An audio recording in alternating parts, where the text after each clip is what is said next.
What's going on, everybody? Mortem here, this time bringing you my launch review for Warhammer 40k Rogue Trader, which is going up just about a day before the game itself launches, courtesy of Owlcat Games providing me with a review copy. And while I typically do 100% reviews, this is a big game, so while I have had access to it since the 22nd of November, it's still going to take me another week or so to finish out the 100%. So as is the usual in cases like that, I'm dropping this launch review for now as we still have quite a bit to cover. And as it stands for right now, I have currently completed the game one time and I'm coming up on the end of my second playthrough of what will likely be a total of 3. With that in mind, before we dive into the review proper, the last thing I want to mention here is that some of the achievements for the game, at least in the review copy that I've had, have been a little bit wonky. That is to say, things were unlocking when they shouldn't, and I was able to verify that this was a problem with the review copy specifically, so other reviewers will have encountered the same thing. But for instance, the achievement for exploring all of the solar systems actually pops right as you start Act 2, which is before you've explored any solar systems, just to give an example. Moving on from there though, let's actually dive into this and talk about this game. So what is Rogue Trader? For those unaware, this is the first CRPG set in the Warhammer 40k universe, and while that is a vast and deep universe with all sorts of different things going on, this particular game uses the tabletop RPG of the same name as a reference point for all of its systems, and while it has been heavily adapted for a video game form since the TTRPG is well over 15 years old at this point, that is nonetheless where a lot of this stuff comes from.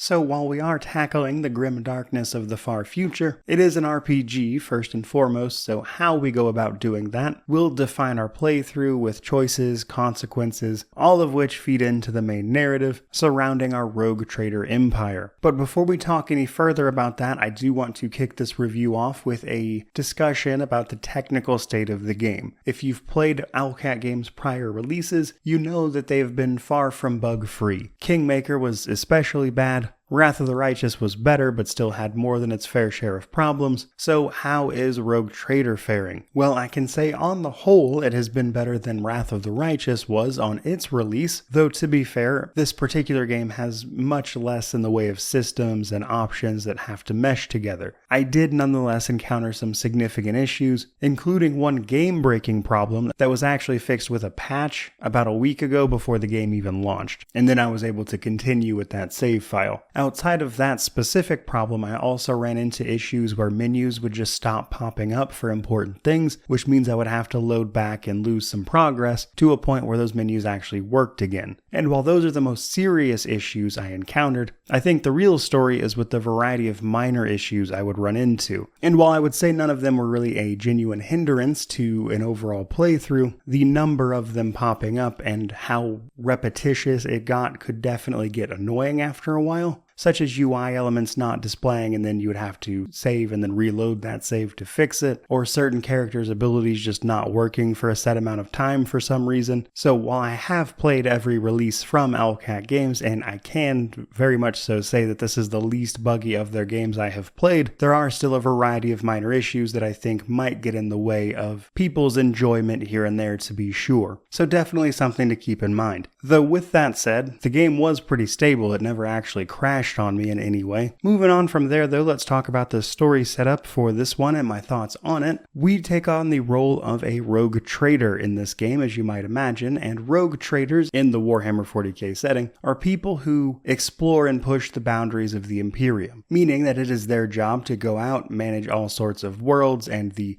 governance therein as they seek to both gain a profit and expand the Empire's influence. So the game kicks off with you meeting your potential mentor, Theodora, the current rogue trader. Early on in the opening, she gets assassinated, and we are left the sole heir to the Von Valancius Rogue Trader Protectorate. Having this new role thrust upon us, we must then, should we choose to accept it anyway, go about restoring our empire to its former glory, getting things up and running. But in doing so, we run across a few threats common to the Warhammer 40k universe, which is to say servants of chaos, cabals of cultists, all of which are pulling the strings here and there and orchestrating a larger plot that then becomes the main story. And while that's as far as I want to go just to avoid spoilers as much as possible, I did have a few general thoughts on the story. Now, I've played both the alpha, the beta, a pre-release version, this review copy, and I can safely say that Act 3 of this game is by far my least favorite. And it's not even so much the actual act of Act 3, but rather how you get involved in Act 3 is very railroady. They really kind of force that on you. And while they do set you up with that moment to then go bigger places, it is kind of frustrating in the moment that it happens. Moreover, while the story I think makes sense in the early game where you're basically just getting your footing and getting your trade empire together, solving immediate problems, the story didn't really come together for me, at least until Act 5, which is close to the end of the game. I genuinely didn't know where they were going with this narrative or how it was going to piece together into something bigger. Overall, though, I was pretty satisfied with it. I think it does a good job of presenting what rogue traders are supposed to be in this setting, and if you want to learn more about that, I actually made a lore primer very recently talking about some of the key concepts if you're a little bit lost. Now, the other part of the story that I want to talk about is the choice and consequence, or more specifically, the convictions system. Like any good RPG, we have tons of choices to make. This includes at key story moments, and while there are a generic set of options in any given situation, a lot of them boil down to your convictions. Rogue Trader features 3 of these, either dogmatic, iconoclast, or heretical. Basically, you can either be a true servant of the Imperium, meting out justice to heretics and chaos alike, or an iconoclast, a person who is trying at the very best to preserve their own people and be a good leader, if not a good person. And then heretical is just outright embracing heresy and chaos and the cults. As you perform more and more of those decisions and lean into them, you'll increase your rank for these, which will both give you abilities, but also give you access to other choices later on in the story, which allow you to shake up and vary your playthrough a good bit, though admittedly not to the degree that something like Wrath of the Righteous did, which had 10 different mythic paths to play through. Overall, though, in terms of the story and things like that, I think they did a pretty good job. I enjoyed it quite a bit. The convictions in particular felt really good, and when the story finally got around to wrapping everything up, it did just that. All the things that had happened up to that point suddenly came into perspective, and I think they did a good job with it overall. Moving on from there, though, let's talk about the difficulty of the game a little bit, or more specifically, its modularity, because while there are several presets ranging from story to unfair that you can choose from,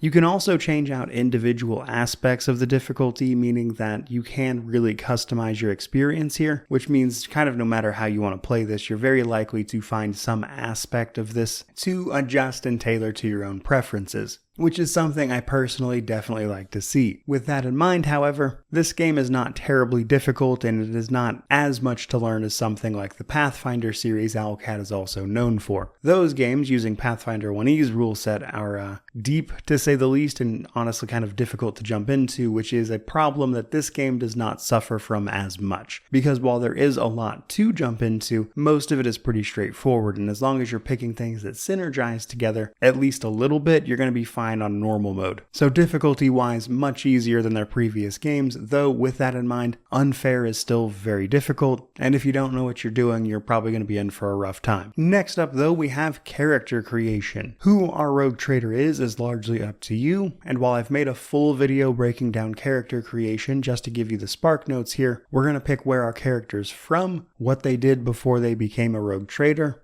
what their archetype or their class is, as well as our starting ship. All of these decisions are of course going to affect various things like our individual character's stats, baseline features that they get right here at character creation, as well as some options that are only available as they begin to level up. Probably the most not self-apparent thing here is the Triumph and Darkest Hours. These are role-playing choices that you'll make for your character that typically have small effects on your actual stats, but mostly affect roleplay as well. Some of them will actually have moments throughout the story where they are specific specifically referenced, but they are there mostly for role-playing purposes. Another interesting thing about character creation for this game is that if you are familiar with the tabletop version of this game, you might not necessarily see a lot of the classes represented via the archetypes, and that is because most of that stuff has been transferred onto your companions specifically. The TTRPG often focused on large groups of players assuming various roles in a particular party without really much in the way of overlap, meaning that outside of these roles, your companions actually take up roles of the other classes that typically would have accompanied you in the TTRPG. What's more though, many of the options here and your ability to create a character is much more, I would say, versatile than something like Pathfinder was, where there were plenty of wrong options. With this particular system in character creation, there's a lot of stuff that synergizes pretty well, or in ways you might not expect, so it's harder to make a, let's say, wrong choice. But even if you do, you can respec on your void ship bridge later, so you don't have to be afraid of just messing everything up here. Now, that's about as much as I want to say for character creation here, but again, I did do a pretty in-depth guide to all of these decisions, what they were, how they worked, in a separate video if you want to check that out. Now, moving right along, let's talk a little bit about progression and how that works, which mostly comes down to levels, gear, our trade empire, and our ship. As we complete quests, take on enemies in combat, we'll of course be gaining experience and leveling up. As we level up, we'll be progressing along several different tracks of archetypes. Right at the beginning of the game, you'll pick one of 4 archetypes: the warrior, officer, operative, or soldier, each representing a specific type of gameplay. Each one of these, as you level them up, has their own track in terms of abilities, stat increases, skill increases, etc. And while most of them have a general sort of theme to them, it does alter a little bit. Now, each of these base archetypes right at level 1 has an option of one of 3 advanced archetypes when they hit level 16. And the combination of your base and advanced archetype makes up the bulk of your class. Now, much later in the game, once you hit level 36, you can pick up the exemplar archetype, which is effectively just a continuation of the previous 2, giving you an opportunity to pick up more and more abilities and things from the previous 2, but also gives you access to several exemplar abilities that are just incredibly strong stuff. And in fact, the game has a bit of a reverse difficulty curve in that way, because a lot of the stuff you get towards the end is so strong that the game gets pretty easy. But outside of levels, we also have, of course, gear progression. This is relatively standard. Each of our characters comes with all sorts of different slots that they can put gear into, and it comes with all sorts of unique effects. Now, something that they did I think that's pretty cool is that a lot of that gear will directly interact with your archetype abilities in some way, meaning that some gear is very much so meant for specific sort of combinations of archetypes. And what's more, you actually need the proficiencies for a lot of this stuff, which as you progress an archetype, you'll be able to pick up, which means that some alien technology your human character won't necessarily be able to use right out of the gate, whereas other equipment is only available for your alien companions or perhaps your space marine companions. So that's something to keep in mind. But overall, I think with the gear in particular, they did a really cool job of diversifying what was available in terms of unique abilities and how it affects your potential in combat. But probably the biggest thing to watch out for is the deflection, armor, and dodge ratings. Deflection and armor are similar and they work together, but they're different. Deflection is just flat damage reduction. So if I have 5 deflection, I have a reduction of 5 damage from any incoming attack. Whereas armor is a percentage reduction of the rest of the damage after deflection is taken into account. So in many ways, this will reduce something by like 50 or 60% potentially after deflection has taken its toll, and presuming the enemy doesn't have some amount of armor penetration. Now the other side of that is dodge, because if you can't take a hit, you might just want to avoid it altogether. Lighter armor typically allows you more chance to dodge, whereas heavier armors come with penalties to your dodge chance, but even that can be worked around a little bit. If you're using a melee weapon, you can actually also have a chance to parry something, or at least other melee attacks, of course. So those are important stats to look out for. Another one is recoil on your ranged weapons. Many weapons are capable of firing burst attacks. However,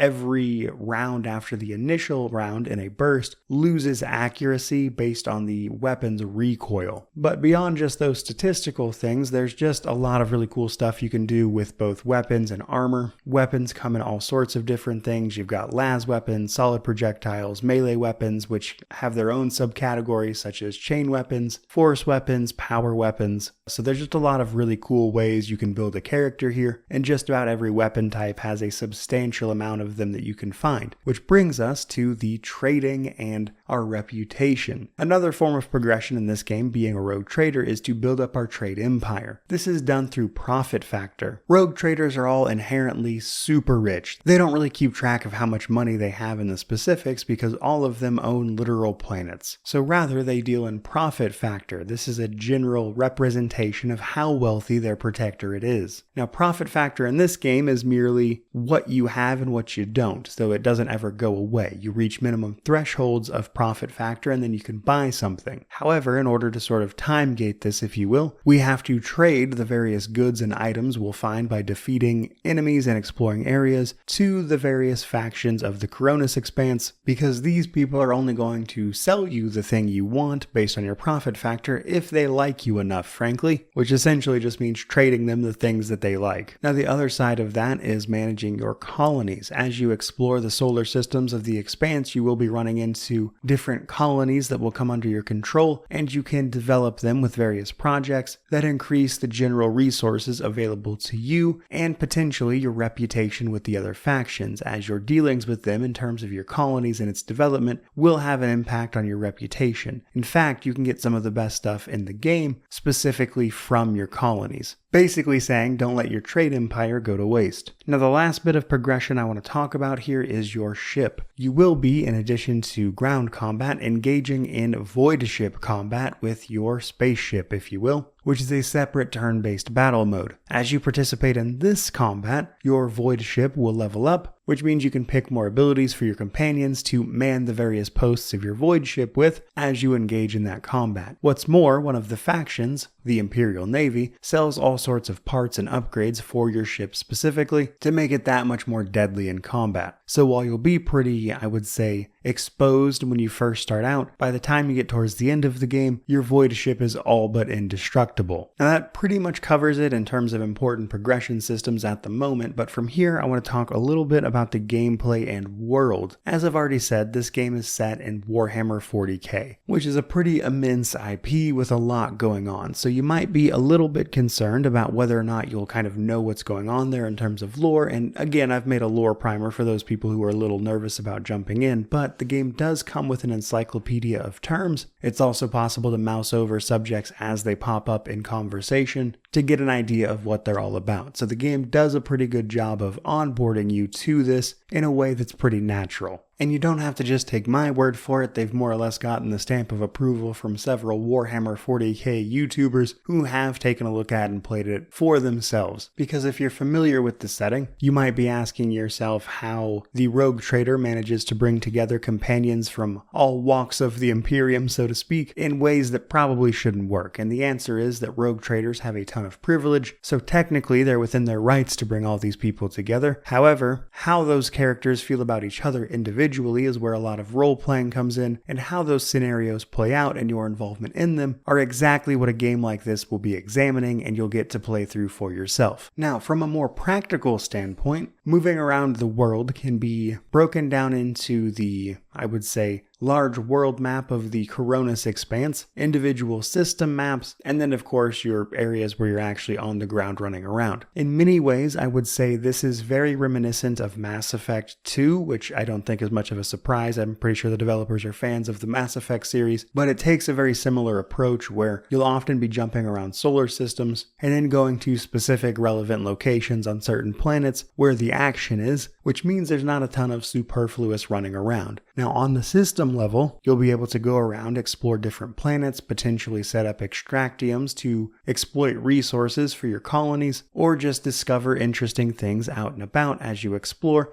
that have nothing to do with the main story, just optional side objectives, things like that. But outside of the system map, we then have the Coronis Expanse map. This is where we have to worry about warp travel, which is effectively this setting's answer to faster than light travel, allowing movement between different solar systems. However, traveling between the warp is dangerous, and this is represented by different warp routes. Those routes can be either green, yellow, orange, or red, with green being perfectly safe. You'll have zero problems. Red meaning you'll have serious problems. Your ship can get damaged. You might run into encounters that just outright kill you if you're not careful. Orange is a pretty much guaranteed fight, but mostly pretty manageable. And then yellow, while generally unsafe and prone to events, actually isn't that bad. In fact, most of the time you want to get the routes down to yellow, because yellow ones still actually open you up for interesting events as you warp travel, that is to say random events, some of which can be beneficial, like giving you navigator's insight. That insight is what you're going to be using to reduce the difficulty of any given warp route, whereas taking something all the way down to green means it's perfectly safe and you don't run into any of those events anymore. So certainly something to keep in mind. Now, in doing all of that, our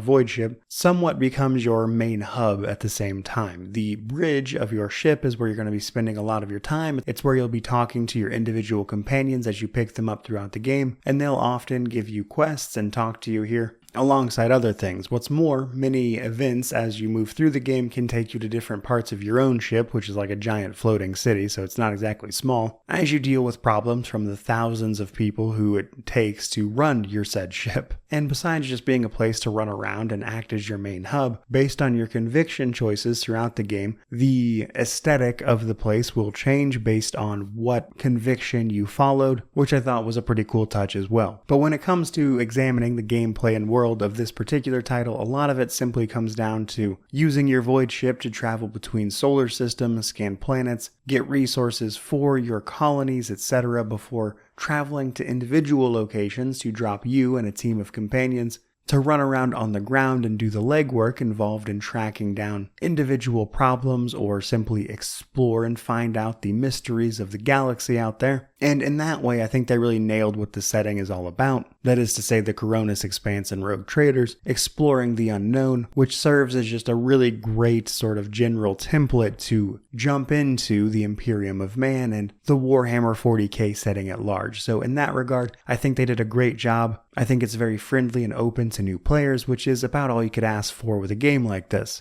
Now, with all of that said, I do finally want to turn my attention to a little bit of the combat of this game, as it is a not insignificant portion of it. As we're doing all that running around and exploring, we're bound to run into all sorts of enemies who would, quite frankly, like us dead, as it is the grim darkness of the far future and all. And combat in this particular game is a purely turn-based system that uses action and movement points. When combat starts, based on whether or not you are ambushed or not, you'll have a potential preparation phase where you can set your characters within a distance of where they started combat at to set the battlefield, after which initiative is rolled. Initiative is rolled via groups of enemies and groups of allies to try to spread things out a little bit, as you can often be outnumbered, and the game tries to prevent the enemy from just rolling over you as soon as the combat starts via just overwhelming action economy advantage. But on your turn, each individual character will be able to move a certain degree and use a certain amount of actions. Now, generally speaking, attacking will take away all of your movement points, and you won't be able to attack again, but can still use abilities. Now, there are, however, a variety of other abilities that will get around this and allow you to make multiple attacks per hit, which is what a lot of the gameplay itself revolves around, because this is not a combat system that focuses on things like healing.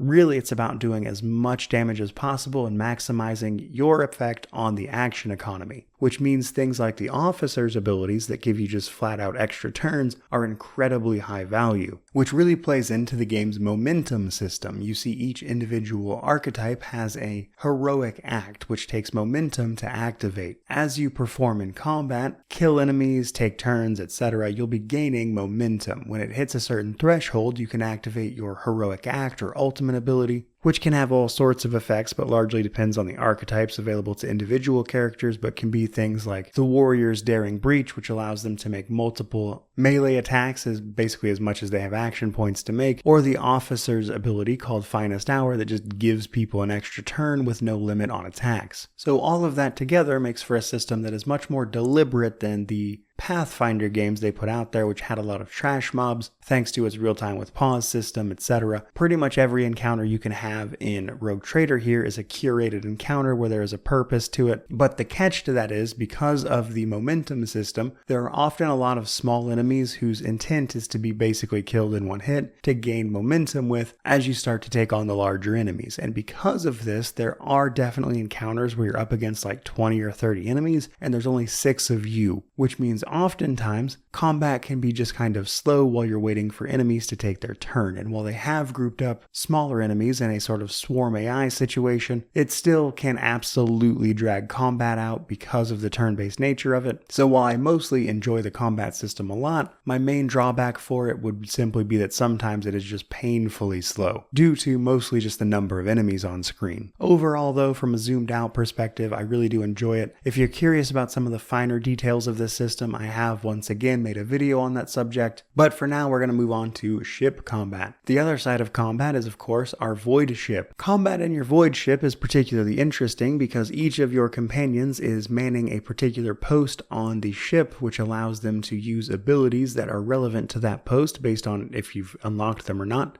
And you also have a variety of weapons on your ship. Every single turn your ship takes, you can use one of all of your weapons, and each one of your officers and your posts can use one of their abilities, meaning that with the proper planning, your void ship can be just devastating in combat, though there are a few other oddities that you should be aware of. In this particular mode, you have to take all of your movement every single turn, so where you're going to be positioned at the end of your turn is important and something you have to keep in mind, which is also true of enemies though, so where they're going to be, especially if you're trying to hit them with torpedoes or something, is something you want to think about. Though while the game itself can be difficult in this regard towards the beginning of it, once you get some equipment under your belt for your void ship, you'll just be wiping the floor with tons of enemies at once because you just have so much action economy with your basically single unit that they just don't ever really have a chance. Now before I start moving to wrap this up, there is, believe it or not, quite a bit that I'm leaving out of this review. In particular, the companions, I want to see how some of their quests and things wind up, what their romances look like, etc. But there are a variety of companions we'll get access to, many of which represent some aspect of Warhammer 40k, everything from a member of the Inquisition down to an unsanctioned psyker. But I will cover those much more in depth in the 100% review, which is much the same for the Steam Deck. Normally I cover the Steam Deck in my reviews, but I haven't had much of a chance to check it out on that platform just yet,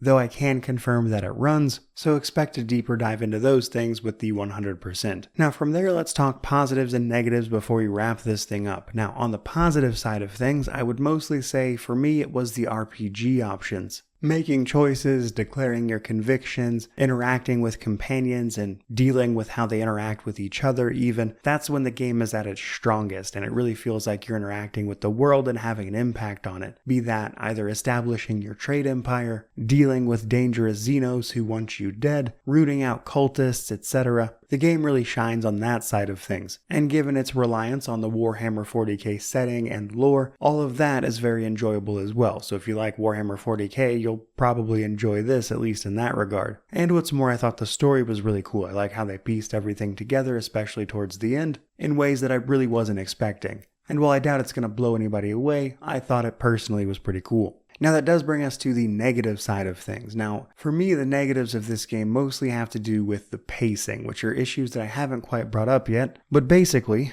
in the early game, you're likely to run into challenges early on based on the solar systems you're traveling to, because they're the ones that are closest to you, that you're frankly not ready for. So you're going to run into these challenges that you'll probably try and then fail, realize at some point you should probably just come back to them later, which is what you'll do, which also goes for things like void ship combat. Some of the ones early on in the game near the starting point are just way too strong for you, which is a similar situation for combat. In the early game, you have to be a little more thoughtful with combat because you are a little limited limited in terms of options, but in every single one of those cases I just mentioned, towards the mid to late game, you'll just be dominating them to the point that they don't really offer much in the way of a challenge anymore. And while some people, I'm sure, will really enjoy that just overall power curve, I do think the game could use some work in terms of its overall pacing, because to me it just feels a little bit off. Other negatives are the combat is just inherently slow because of the number of enemies you're fighting, which, while certainly not new for turn-based games, is a little egregious here because, again, sometimes you're fighting like 20 or 30 enemies. And then last but not least, the myriad of just small bugs all over the place. Nothing really game-breaking. The game didn't really crash on me much.